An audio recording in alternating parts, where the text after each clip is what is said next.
Okay, in this video, I'm going to show you how to use AI to update old or existing content. So, normally, I just use my keyword tool. I'll use Ahrefs or SEMrush or key search and look at old keywords in competition, but I'm going to let AI do that work for me. So, this is the post that I want to update. It's from a couple years ago. You don't need to be a food blogger to do, follow this method. It's the same for all niches, all blogging, and all blogs, all posts. It's not doing anything. You can see, where did I type it has not budged. I have updated in the past. It did spike in the, around holiday season, but that's expected. And now it's down, not doing much for me. So what am I going to do? I'm going to ask key search, or I'm sorry, chat GPT. You can ask Claude, Perplexity, whoever you want, whoever. I like chat. This is what I teach in the course. So, act as an SEO expert who specializes in making desserts. Now, this is a different prompt. All my prompts are very, very different. It depends on the situation. This is a very surface level prompt. I share much deeper prompts in my course, but I was kind of just starting, kind of testing the waters here with this prompt. I'd like to target a different keyword for this recipe post. I copied the URL and I said, it's too competitive. What other ideas do you recommend? Ignore my spelling errors. And it said, okay, well, yeah, there are some serious heavyweights, some major sites that have high domain ratings and tons of backlinks. So it's hard to rank for this. I know that, right? What are some suggestions? It says, okay, I suggest individual dirt cups. And it explains it's a long tail, less competitive, great for da da da. That's great for my niche, add variation, served in cups, blah, blah, blah. And I actually do have a picture because I was thinking in advance, being proactive. I have a picture of a dirt cup. So it doesn't have to be served in a trifle. It could be served in a dirt cup, and I can easily kind of pivot on that keyword thanks to my thinking ahead. But I imagine that's more competitive. I keep in mind AI does not give us search volumes for these keywords. It's not a keyword research tool. It can pull a suggested volume in, but it would be a very estimated estimated answer. I show in my course I how I grab those keywords, and I'm going to give you a little peek in a minute how I do that. So stay with me. And a lot of people love how this works because we want the volume. The volume is the most important thing, right? There's no search volume. Chances are I'm not going to get much traffic. All right, I digress. Dirt pudding without cream cheese is another great one. You guys know, if you've taken my keyword course, that I really love those with using modifiers. They do a really good job of narrowing down the specificity, right? You guys know what I'm talking about, of what people want. So it's more specific. And the competition immediately drops and the volume will drop with it too, but that's okay. So we're going to sacrifice more volume for a higher chance of ranking. Make a head dessert cup for parties. So this is very generalized. I do recommend trying keywords that are more general if you can't narrow down or rank for that specific keyword and there's no other wiggle room with modifiers, etc. But I'm not going to do that until it's like a last resort keyword. Worms and dirt pudding. Ooh, I like this. I don't know about the volume, but it's very descriptive and it's exactly what mine is. It's worms with dirt pudding. So it's like a, more specific way to target this recipe. I don't really like calling it that. It's kind of like, it's not as pretty of a title, but I'll go for it if it brings me traffic. And then we have no bake Oreo pudding dessert. The no bake area would be great, but I wonder if people want the worms in it. If it's for adults and you're just doing the layered Oreo pudding and Oreos and the fluffy layer, then maybe we don't want the worms. Maybe it's an adult version. So, and same thing with this, same thing with this. So, what I would do next is I ask it. Oh, here's some other fun themes too. So, optimization tip, you can optimize alt text and thank you. Okay. Then I said, can you write these keywords on a list for me separated by just commas? You guys see where I'm going with this? So I want to know the keyword volume. So I'm going to copy all of this entire list, and then I'm going to put it into my keyword research tool, which is right here. You're going to use, and I recommend Key Search. Most of my students, most of the people I talk to use Key Search.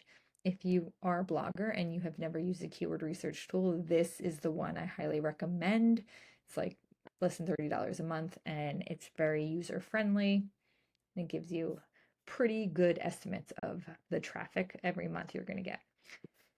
Okay, so you're going to go to Key Search, go to the Quick Difficulty tab, and then paste all of those keywords and hit search. And then they're going to show up right here for you. I believe you have a credit limit, though, even on the paid plan. So keep that in mind when you just do multiple checks, as I'm doing now. But I'm going to sacrifice my credits for you.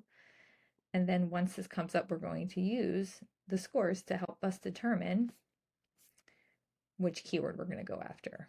Okay. You'd be surprised though, and I'm going to show you in a minute. So, and it's not always, you hang in, not always so easily detectable, the keywords to go after. And I'm going to just scroll up because I already did the search. Duh, Lekka. So here we have green's good, blue's even better, but look, we have a 21, that's edible flower pot. Have you guys ever seen them? It's a pretty cool thing, but it's totally different than what mine is. We have 000, 2020, 0, 170. Okay, now if I really wanted to take it a step further, because this is just one volume for one variation of this keyword, I would copy and paste each of these. Oh, whoops. So this is a 90. I'm going to copy and paste each of these individually into Key Search and see all the different variations to get a total volume and see if it's really going to be worth it. And then look at the ranking, the results here, and see if it's worth going for. So that's option one, dirt pudding with, so there's 90. Okay, so do you see why I do this? Because look, I realized, okay, well, there's more variations. There's another one. This keyword has the word recipe in it, which changes the keyword. And look, it's a higher volume. So now collectively we have what? 230, right?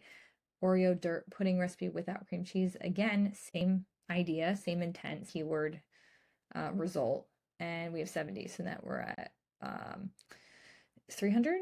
Then easy dirt pudding, same thing, 350,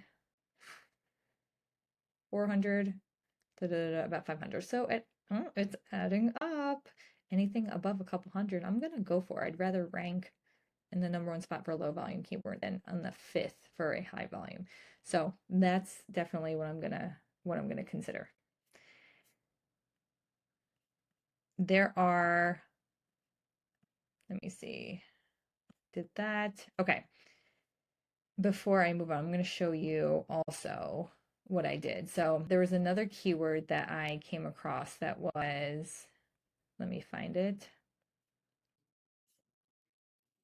Here it is, dirt and worms recipe. So when I typed it in, dirt and worms and dirt pudding or dirt and worms recipe came up, right? And I said, whoa, this could be an opportunity. So I clicked on this one here. It's titled Dirt and Worms, ranking the second position. And I'm thinking, okay, well, let me see what the actual volume or closer volume of traffic that this recipe website is getting for that keyword. So I put it into Ahrefs. You can do this in Key Search as well. And I see, wow, okay, first of all, that recipe post is ranking for almost 600 keywords, which is great. Doesn't mean they're ranking number one spot, but the more keywords out there to rank for, it's always better, more room to play with. And you can see, wow, 1.3 thousand for dirt and worms. Who would have thunk? That's pretty awesome. And then you can see there's more down here. And all of these are in the top 3 positions. So dirt and worms sounds pretty enticing. And oh, wait, did you notice the green, light green in, or I guess darker green in Ahrefs is better. It's like a blue in Key Search. So it's really, I always try to go for anything under 1510 if I can get it that low. So you may see a dirt and worms recipe on my site soon.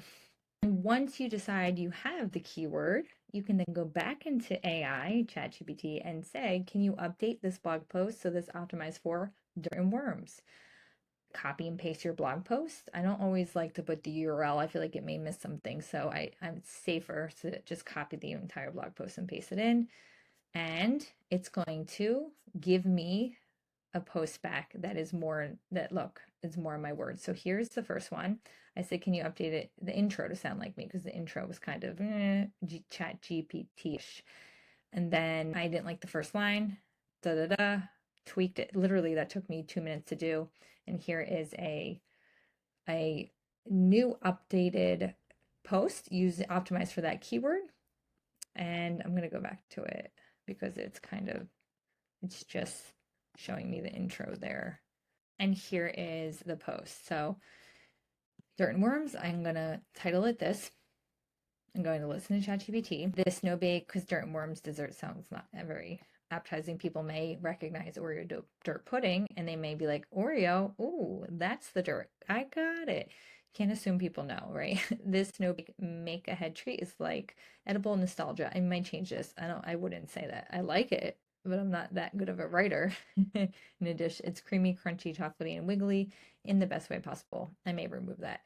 We're layering smooth, fluffy, or smooth pudding fluffy with crushed Oreos. This is iconic. I'm going to move iconic. It's weird, fun, and always a crowd favorite. Yep, I would say that. Whether you're throwing a birthday party, it's just, yes. Okay, so it's really, it didn't change much of my post. It took what I already wrote in my words and tweaked it to optimize for that keyword. So I love doing this. I love using AI to update old content. It's such an easy, effective way to quickly optimize for a new keyword, and you don't have to worry about, the post being unethical or not, sounding like your tone in your voice, because it's going to rewrite in your tone. You have to say, please rewrite in my tone if you didn't already prep it before you started all your, prompting, which I show in my course, how to make your chat GPT your bestie so that it knows you inside and out, or as much as it can, and knows your tone and your voice. So if you haven't done that, make sure you write in the prompt, make sure it sounds in my tone. And if you don't know what your tone is and you don't know your voice is, copy and paste your post into ChatGPT and say, what is my tone? What is my voice? Tell me. And then you say, okay, going forward, can you please write in this tone, in this voice? So this is what I would do. And I'm going to copy and paste this. I'm going to go back through it, read it, make sure there's no weird, you know, add in, words or whatever, but everything looks like exactly what I was saying because it's pulling my text from my previous post. So this is just a tiny peek of what's inside the course. If you want to start saving time, boosting traffic without sounding like a robot, go check out the course. I'm going to link to it below. I really think you're going to get a lot out of it. And comment below if you have any questions. And make sure to follow and subscribe.